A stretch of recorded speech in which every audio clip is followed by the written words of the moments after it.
नमस्कार दोस्तों, जैसा कि मैंने आपको कल बताया था यूपी टेट का केवल आपको मैंने कल पैटर्न बताया था। क्या बताया था? पैटर्न।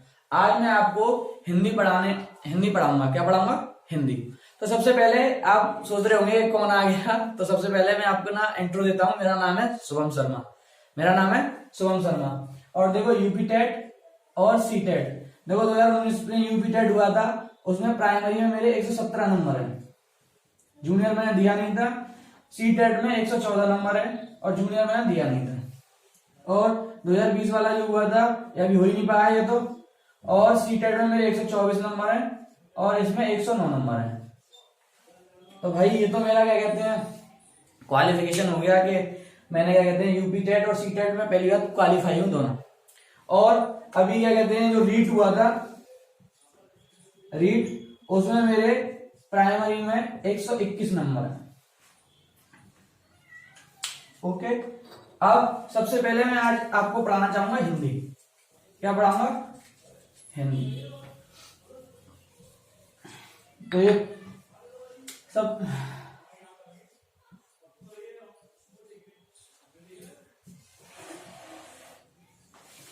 देखो, हिंदी क्या कहते हैं? हिंदी व्याकरण। क्या?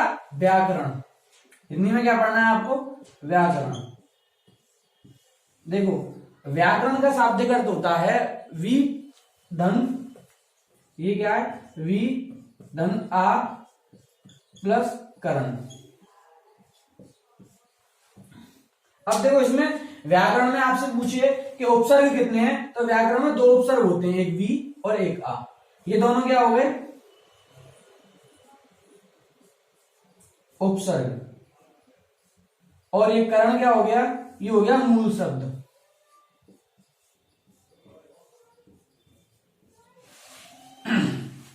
अब जैसा कि व्याकरण होती क्या है? व्याकरण होती है किसी भाषा को शुद्ध रूप से लिखना, बोलना, उसके बारे में नियम और जानकारी देना, ये व्याकरण के अंतर्गत आता है। तो अगर किसी भी भाषा की, यानी कि किसी भी भाषा को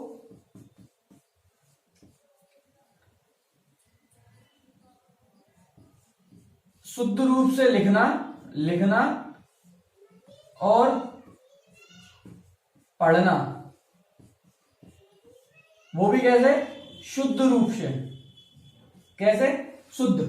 किसी भी भाषा को शुद्ध रूप से पढ़ना और लिखना, ये सभी क्या किसमें अंतर आते हैं? व्याकरण के अंतर्गत आते हैं। अगर किसी भी भाषा की व्याकरण नहीं हुई, यानी कि किसी भी लैंग्वेज की अगर व्याकरण नहीं हुई, तो हमें पता ही नहीं पड़ेगा कि इसका क्या मतलब है। जैसे आपको पता है हिंदी में क्या आते हैं? पहले कर्ता आएगा,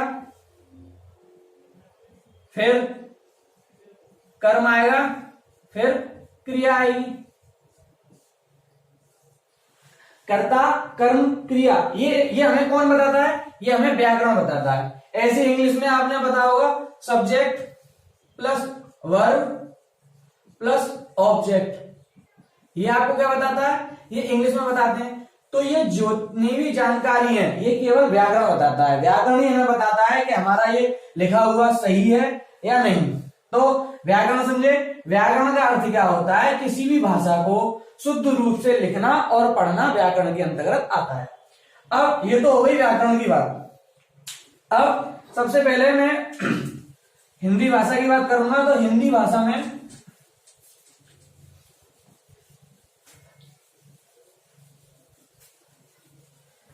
सबसे पहले आएगी, क्या आएगा? सबसे पहले आता है वर्ण। क्या आता है? वर्ण।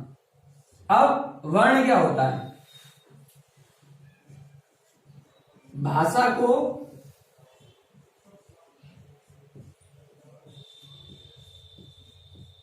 लिखने की सबसे छोटी इकाई, भाषा को लिखने की सबसे छोटी इकाई क्या कहलाती है आपकी? ये वर्ण कहलाती है। क्या कहलाती है? वर्ण। भाषा को लिखने की सबसे छोटी इकाई क्या? लिखने की होता है। अब अगर भाषा को बोलने की सबसे छोटी इकाई पूछ ले कोई। ये क्वेश्चन यूपी टेट में आया था 2012-13 में आया था ये। भाषा को बोलने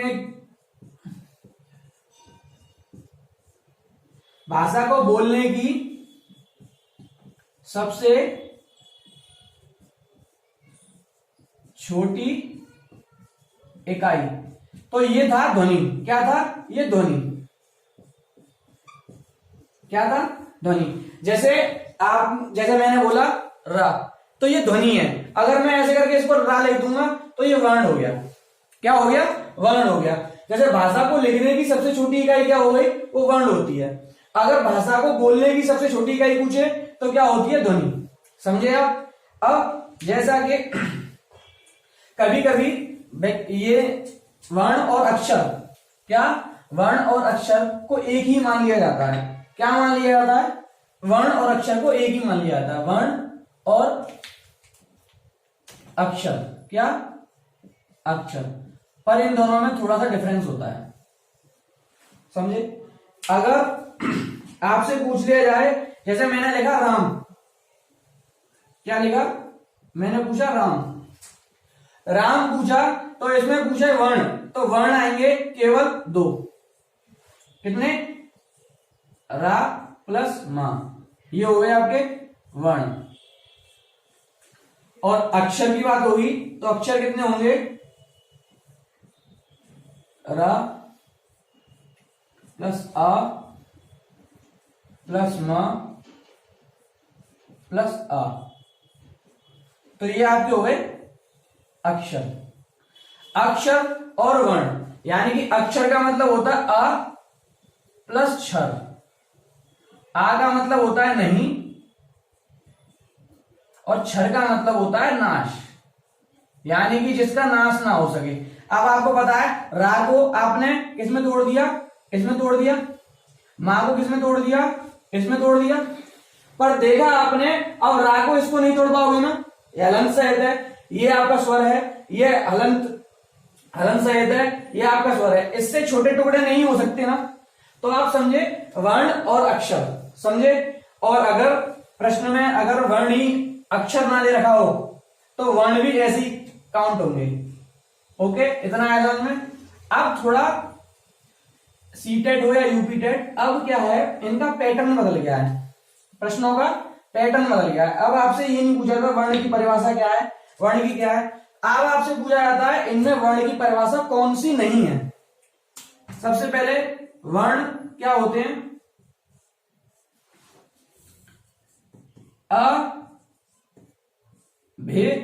अविभाज्य होते हैं। क्या होते हैं? ये अविभाज्य होते हैं।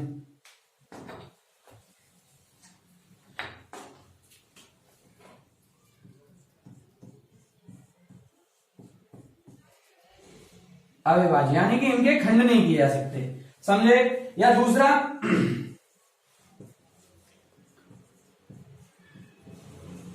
लिपि को ही वर्ण कहते हैं, वर्ण कहते हैं। अब जैसे मैंने कहा लिपि, अब लिपि होती क्या है? लिपि का मतलब होता है भाषा को लिखने की विधि को क्या कहते हैं? भाषा को लिखने की विधि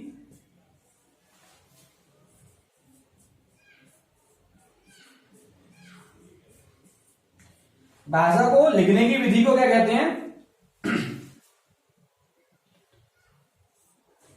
विधि को कहते हैं लिपि। और वर्ण भी आपको पता है, आ लिखा, ये मैंने वर्ण हो गया। अब इनको लिखेंगे, का लिखा तो ऐसे लिख दिया। तो आप समझे लिपि को ही वर्ण कहते हैं। क्या कहते हैं? लिपि को ही वर्ण कहते हैं। और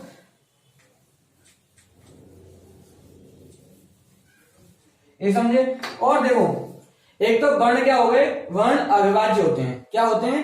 अविभाज्य, इनके और खंड नहीं किए जा सकते। दूसरा, लिपि को वर्ण कहते हैं, लिपि को ही वर्ण कहते हैं। और तीसरा,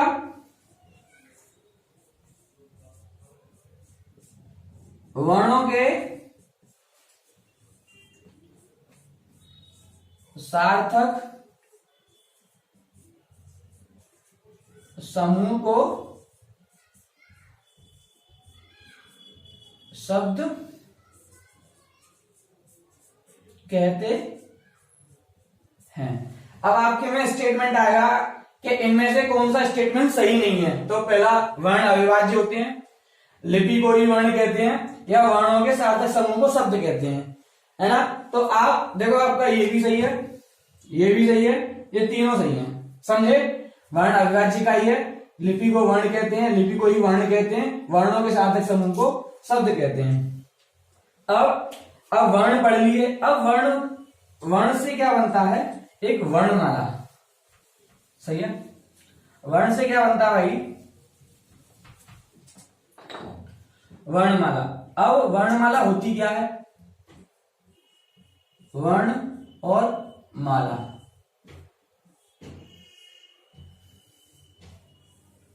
सही है। वर्ण मतलब वर्णों के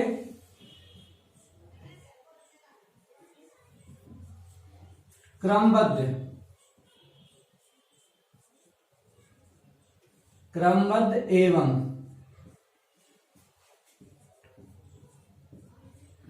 व्यवस्थित समूह को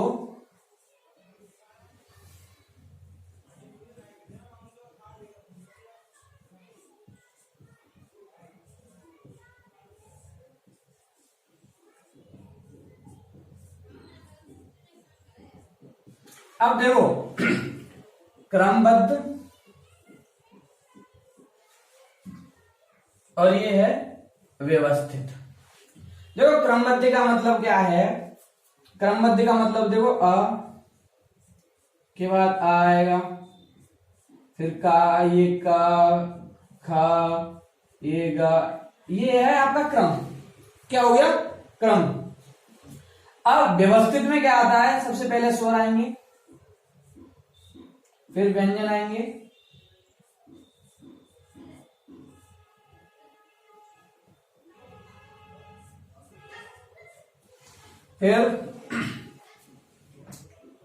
फिर आपके अंतस्थ व्यंजन आएंगे, फिर ऊष्म व्यंजन आएंगे, फिर आपके संयुक्त व्यंजन आएंगे। तो ये क्या हो गया, क्रम। यानी कि वर्णों के क्रमबद्ध एवं व्यवस्थित समूह को क्या कहते हैं, वर्णमाला। जैसे आगे बाद आ, फिर ई उ क ख ग, ये क्या हो गए आपके व्यवस्थित, ये हो गए क्रमबद्ध। क्या हो गया, क्रम। और स्वर के बाद व्यंजन आएंगे, व्यंजन के बाद अंतस्थ आएंगे, अंतस्थ के बाद ऊष्म आएंगे, और फिर संयुक्त आएंगे। तो ये क्या हो गया आपका व्यवस्थित। क्या हो गया, व्यवस्थित। अब जैसा कि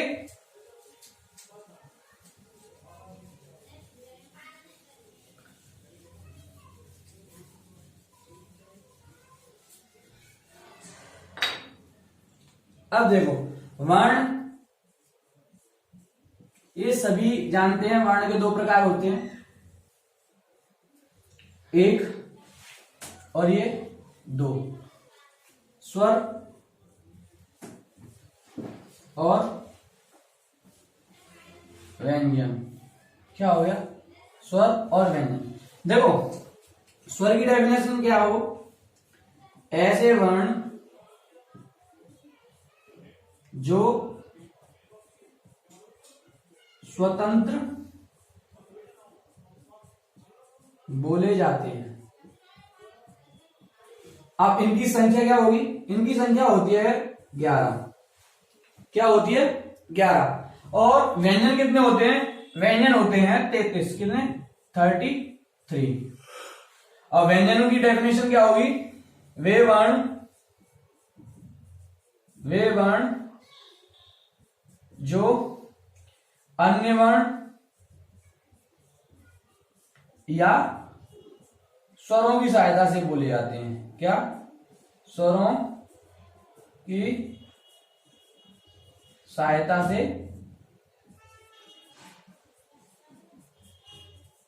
बोले जाते हैं। अब टेंशन लेने की बात नहीं है, बिल्कुल, ये हिंदी सबने पढ़ी है, पर हिंदी ट्रिक से पढ़ना है। हिंदी में क्या होता है, भूल जाते हैं हिंदी पढ़ते समय, पर हिंदी में क्या है, थोड़ा थोड़ा भूल जाते हैं। अब आपको पता ही है, जैसे स्वर और ये व्यंजन, समझे। स्वर वर्ण के कितने भेद होते हैं, दो, एक स्वर होता है, एक व्यंजन होता है। ऐसे ऐसे ऐसे वर्ण जो स्वतंत्र बोले जाते हैं वे क्या हो गए, स्वर, और वे वर्ण जो अन्य वर्ण या स्वरों की सहायता से बोले जाते हैं वो हो गए व्यंजन। इनकी संख्या कितनी है, 33। इनकी संख्या कितनी है, 11। अब एक मोस्ट इंपोर्टेंट कभी कभी क्वेश्चन बन जाता है, अभी अभी क्वेश्चन बन जाता है कि वर्णमाला के जनक कौन है। वर्णमाला के जनक, तो इसका सीधा सा आंसर क्या है, आप आंसर क्या लगोगे, इसका उत्तर होगा पाणिनि महोदय। क्या होगा, पाणिनि जी। ओके, जैसे वर्णमाला के अगर जो क्वेश्चन जनक पूछा जाए तो वर्णमाला के जनक कौन होते हैं, पाणिनि जी। क्या होते हैं, पाणिनि जी।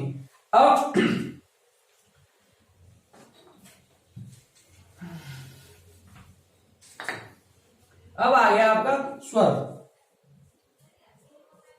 देखो स्वर के भेद समझ लो पहले। एक होता है मात्रा के आधार पर, किसके आधार पर, मात्रा या उच्चारण।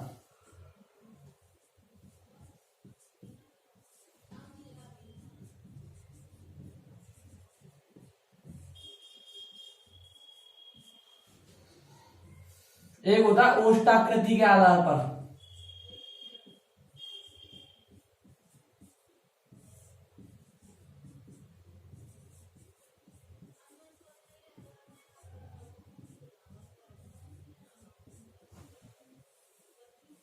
एक जीव्या के आधार पर।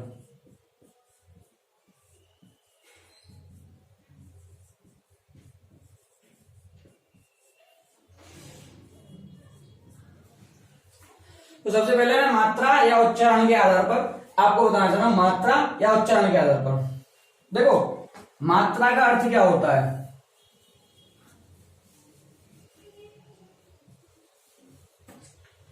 सबसे पहले मात्रा का अर्थ क्या होता है, मात्रा का मतलब होता है समय। क्या होता है, समय। वर्णों को बोलने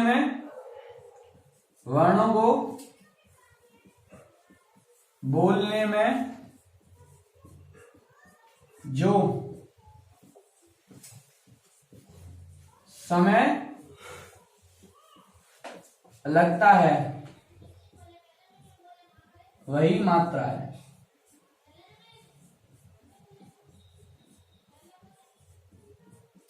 समझे, यानी कि मात्रा का अर्थ क्या होता है, वर्णों को बोलने में जो समय लगता है ना वही मात्रा है। वर्णों को बोलने में जितना समय लगता है ना उसको ही मात्रा कहते हैं। अब मात्रा के आधार पर भेद कितने होते हैं, मात्रा के आधार पर होते हैं बेटा 3 भेद।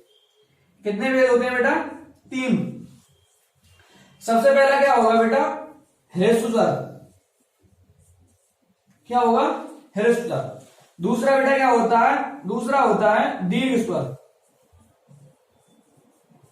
दीर्घ स्वर। और तीसरा होता है प्लुत।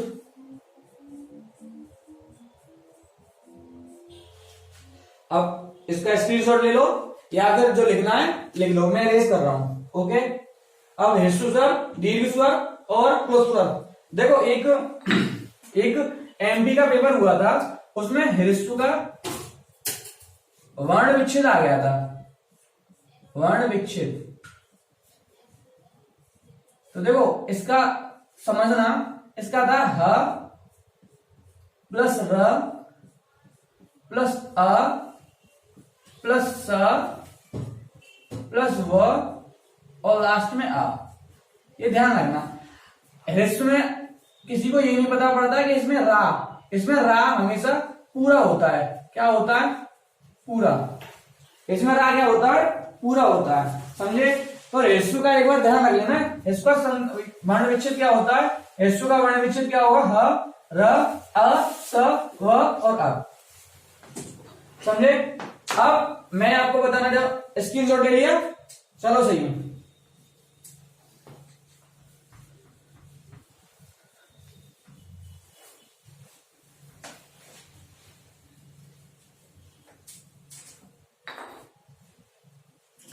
सबसे पहला होता है बेटा हेरेसुसर।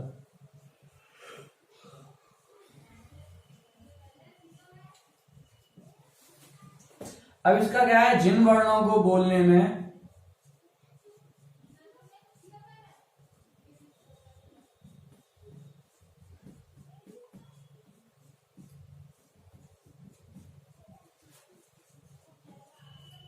कम समय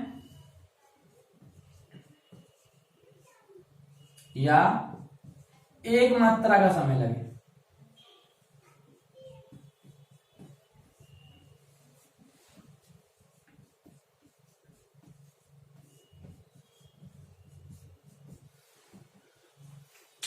समय लगे उनको ही क्या कहते हैं, उन्हें ही हेरेसुसर कहते हैं। बेटा एक और पॉइंट ले लेना, इनको लघु स्वर भी कहते हैं।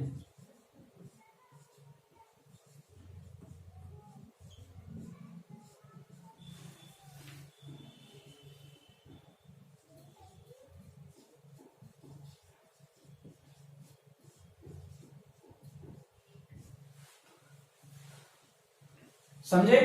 अब इनको लघु स्वर भी कहते हैं। तो इसका उदाहरण, इसके केवल एग्जाम ये होते हैं बेटा चार। कितने होते हैं? चार। जैसे अ, ई, उ और री। समझे? हेरेसुसर क्या होते हैं, जिन वर्णों को बोलने में कम समय या एक मात्रा का समय लगे उसे क्या कहते हैं, हेरेसुसर कहते हैं। अब इनको लघु स्वर भी कहते हैं। लघु, और लघु का मतलब होता है छोटा। क्या होता है? छोटा। तो इनको क्या कहते हैं, लघु स्वर भी कहते हैं। अब इसका ही बड़ा, थोड़ा भाई बड़ा है, उसका नाम क्या है, इसके बड़े भाई का नाम, उसका नाम है दीर्घ स्वर। क्या है बच्चा? उसका नाम है दीर्घ स्वर। कितना होता है? दीर्घ स्वर। अब दीर्घ स्वर जिन वर्णों के उच्चारण में, जिन वर्णों के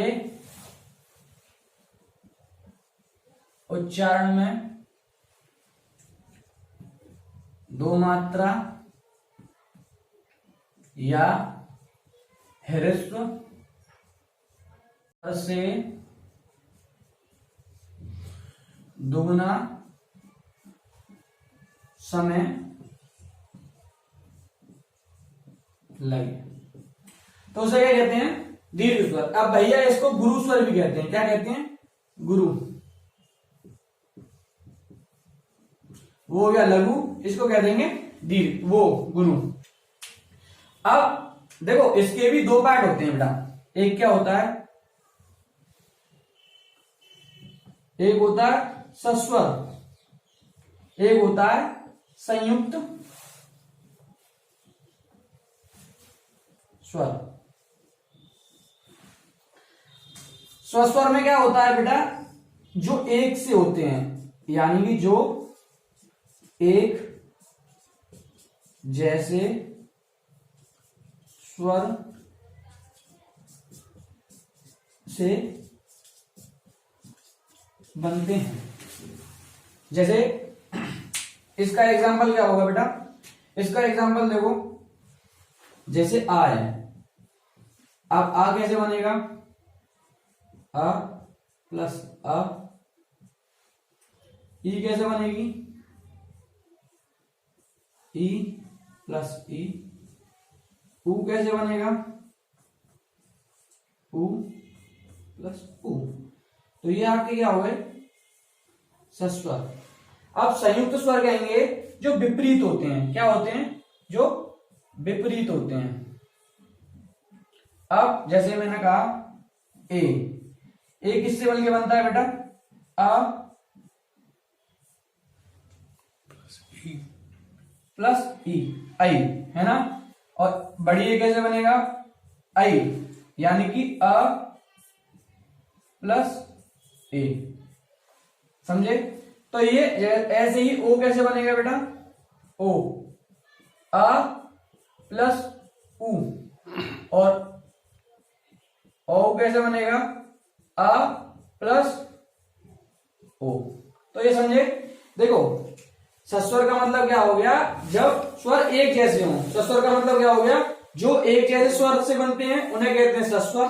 संयुक्त स्वर किन्हें कहेंगे, जहां स्वरों में संधि हो और विपरीत स्वर मिले, क्या, विपरीत स्वर मिले। तो आपने देखा इनकी संख्या कितनी होती है, 3, इनकी संख्या कितनी होती है बेटा, 4।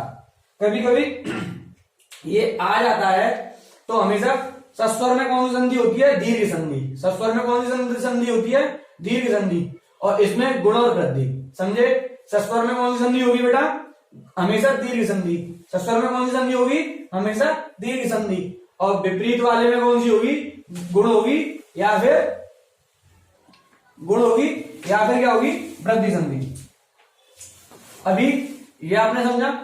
अब देखो देखो प्लुत होता है एक, प्लुत क्या होता है बेटा, प्लुत। देखो साधारण सी बात में क्या है, प्लुत, प्लुत जो होता है ना, उसका यूज किसमें होता है बेटा, संस्कृत में। पर मैं आज आपको हिंदी में भी समझाऊंगा, हिंदी में कैसे होता है।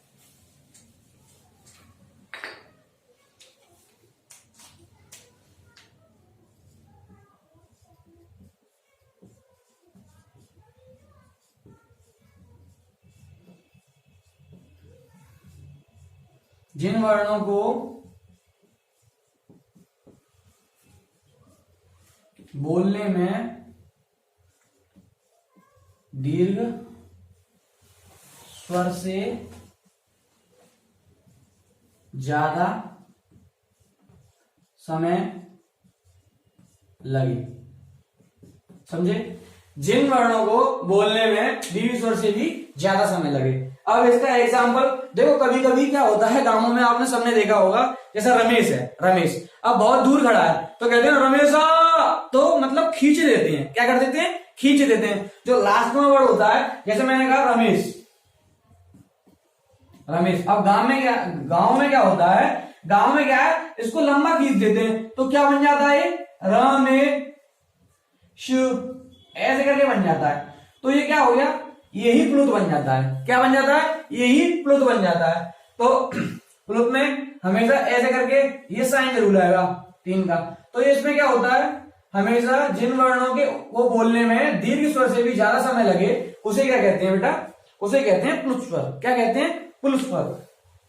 अच्छा अब देखो कभी कभी बच्चों को याद करने में बड़ी दिक्कत होती है कि सर ये कैसे पता पड़े कि जीवा के आधार पर जो अग्रमस्त पक्ष है वो कैसे पता पड़े। देखो आज मैं उनकी ऐसी ट्रिक बता दूंगा तुम्हें कि तुम्हें दिक्कत होगी नहीं। जीवा के आधार पर, सही है बेटा। ये होते हैं बेटा 3। ये होता है एक अग्र स्वर, दूसरा बेटा क्या होता है, मध्य स्वर, तीसरा क्या होता है बेटा, पश्च स्वर। देखो अब अग्र, ये तो नाम से पता पड़ रहा है, अग्र आगे, मध्य बीच में, पश्च मतलब पीछे, समझे। तो देखो अग्र स्वर का मतलब क्या है, जो जीवा के आगे से बोले जाते हैं, आगे वाले भाग से बोले जाते हैं, वो अग्र स्वर हो गए। मध्य स्वर क्या हो गए, जो जीवा के मध्य से बोले जाते हैं। अच्छा पश्च स्वर क्या हो गए, जो जीवा के पश्च से बोले जाते हैं। अब कभी कभी कहते हैं कि सर हमें याद नहीं रहता है, तो इसकी टेंशन मत लो, याद नहीं रहेगा, इसकी तो टेंशन लेनी नहीं है इस क्लास में। देखो आ को क्या करो, अब इसको फिर क्या है, ये ओ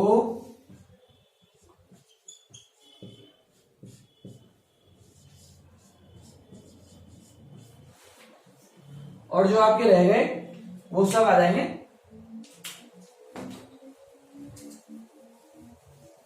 इसकी तो टेंशन तुम्हें लेनी नहीं है। यहाँ आएंगे ई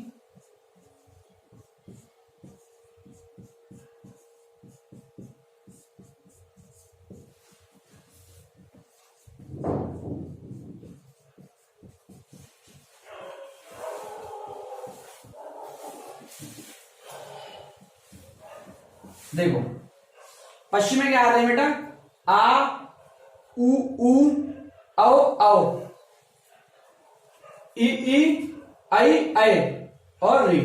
अब देखो ये याद करने की इसकी सीधी सी ट्रिक क्या है। देखो एक उमा बंदी है, क्या है उमा, क्या है उमा। उमा के पीछे आ ओ, उमा के पीछे आओ, उमा के पीछे आओ और आ को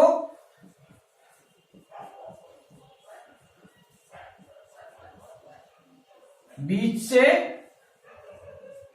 भगाओ। क्या करो भगाओ। अब देखो ये एक ट्रिक हो गई, जैसे उमा के पीछे आओ और आ को बीच से भगाओ। उमा के पीछे आओ आ को बीच से भगाओ। तो देखो उमा में क्या है, देखो ऊ आ रहा है और देखो आ रहा है और ये ओ आ रहा है। तो देखा आपने ऊ से क्या हो गया, ये दोनों आ से क्या हो गया आ गया, ओ से क्या हो गया औ औ और आ ये क्या हो गया बेटा बीच में। मध्य का बीच का मतलब क्या हो गया बेटा मध्य, और पीछे का मतलब क्या हो गया बेटा पश्च। तो समझे, जब आपके ये हो गए तो अग्र तो अपने आप आ जाएंगे ना। तो क्या हो गया ट्रिक क्या हो गई, उमा के पीछे आओ आ को बीच से भगाओ, यानी कि उमा के पीछे आओ और आ को बीच से भगाओ। तो ये ट्रिक समझ में आई। अब उमा में क्या हो गया ऊ, क्या हो गया ऊ, और आ से क्या हो गया आ गया, ओ से क्या हो गया औ से क्या हो गया औ और औ और औ, ये समझे। अब ई और आई और आए और री, ये आपके साथ क्या हो गए अग्रस्वर। यहां तक किसी को दिक्कत आई बेटा, इसका स्क्रीनशॉट लेना है तो स्क्रीनशॉट ले लो। ओके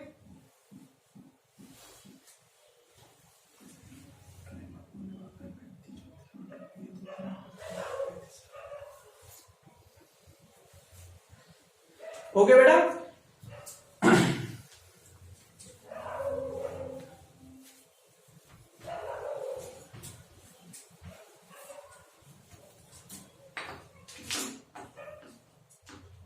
देखो बेटा आज जो आपने पढ़ा है, सबसे पहले हमने पढ़ा व्याकरण। व्याकरण क्या होती है, किसी भी भाषा को लिखन शुद्ध रूप से लिखना और बोलना क्या कहता है व्याकरण। व्याकरण ही आपको बताता है कि आपने सही लिखा है या नहीं। क्या व्याकरण में ही क्या आते हैं नियम आते हैं, क्या बेटा नियम आते हैं। तो फिर उसके बाद हमने पढ़ा, उसके बाद क्या पढ़ा, उसके बाद पढ़े वर्ण। व्याकरण के बाद क्या पढ़े, व्याकरण में क्या आते हैं, सबसे पहले व्याकरण में नियम आते हैं। और आपने देखा होगा भाषा किससे बनती है वर्ण से, बिना वर्णों के क्या है भाषा नहीं बनती। तो मैंने पढ़ाया वर्ण। वर्ण क्या होता है बेटा, भाषा के लिखने की सबसे छोटी इकाई क्या होती है वर्ण। भाषा के लिखने की सबसे छोटी इकाई क्या होती है बेटा वर्ण। अब वर्ण के बाद मैंने एक पॉइंट और लिखाया था ध्वनि, ध्वनि कराया था, यानी कि भाषा को बोलने की सबसे छोटी इकाई क्या होती है, वो होती है ध्वनि। क्या लिखाया था ध्वनि। अब देखो लिपि लिखाया था, लिपि क्या होती है, भाषा के लिखने की विधि को लिपि कहते हैं, भाषा के लिखने की विधि को लिपि कहते हैं। अच्छा फिर उसके बाद मैंने आपको कराया था वर्णमाला। वर्णमाला क्या होती है बेटा, वर्णों के क्रमबद्ध एवं व्यवस्थित समूह को क्या कहते हैं, वर्णों के क्रमबद्ध एवं व्यवस्थित समूह को क्या कहते हैं वर्णमाला। अब वर्णमाला के बाद मैंने आपको कराया था वर्णमाला की जनक कौन है, वर्णमाला के जनक है पाणिनि महोदय। कौन है पाणिनि महोदय। ये बेटा क्वेश्चन इंपॉर्टेंट है, ध्यान रखना। अब उसके बाद हमने क्या पढ़ा बेटा, उसके बाद पढ़ा वर्ण के भेद। वर्ण के भेद होते हैं बेटा स्वर और व्यंजन। आज मैंने बताया केवल स्वर के बारे में। अब स्वर के भाग कितने होते हैं, एक मात्रा और उच्चारण के आधार पर, दूसरा जिह्वा के आधार पर, तीसरा क्या बताया था मैंने आपको, बताइए, ओष्टाकृति के आधार पर। क्या बताया था? ओष्टाकृति के आधार पर। अच्छा, सबसे पहले हमने पढ़ा आपसे उच्चारण और मात्रा के आधार पर। उसके 3 भेद होते हैं, पहला ह्रस्व स्वर, दूसरा दीर्घ स्वर, तीसरा प्लुत स्वर। अच्छा, ह्रस्व स्वर को ही लघु स्वर कहते हैं, ह्रस्व स्वर को ही क्या कहते हैं? लघु स्वर। दीर्घ स्वर को गुरु स्वर और प्लुत संस्कृत में यूज होता है और हिंदी में मैंने आपको बता ही दिया था कैसे। ह्रस्व स्वर की संख्या होती है 4 बेटा, दीर्घ स्वर की संख्या होती है 7, टोटल कितने होते हैं स्वर? 11। अब उसके बाद हो गया, उसके बाद क्या आया बेटा? उसके बाद मैंने बताया आपको जीवा के आधार पर। जीवा के आधार पर 3 बताए, अग्र, मध्य और पश्च। तो इसकी भी मैंने आपको ट्रिक बता दी थी, उमा के पीछे आओ, आ को बीच से भगाओ। तो उमा यानी कि उ औ और क्या कहते हैं? आ, ये क्या हो गया आपके पश्च स्वर, और आ क्या हो गया? वो हो गया आपका मध्य स्वर, और जो रिमाइंडर जो बचे वो क्या हो गए? अग्र स्वर। इतना ही आज के लिए। राधे राधे भैया।